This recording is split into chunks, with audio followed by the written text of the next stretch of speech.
আজকের কথা বলছি। আমার হুগলি জেলার হরিপাল বলে থানা, গতকালকে ঘরে ঢুকছি, দেখি নওশাদ দাঁড়িয়ে আছে, তার সাথে ফোনে কি চিল্লাচিল্লি করছে। আমি কি হয়েছে রে, মানে বড় ভাই হিসেবে খোঁজ রাখা দরকার আছে না নাই?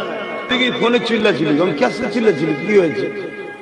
ওই হরিপাল বলে একটা জায়গা আছে আমার হুগলি জেলাতে, ওখানে নাকি কবরস্থানের ওপরে মেলা করছে। শুনছেন কি বলছে? দোকানের খুঁটি পুঁততে গেছে, পুড়েছে, দেখছে হাড়গোড় উঠছে। কথা বুঝছেন? এবং ওই মেলার মধ্যে কবরের চিহ্ন পাওয়া যাচ্ছে, কিন্তু ক্ষমতার জোর আছে।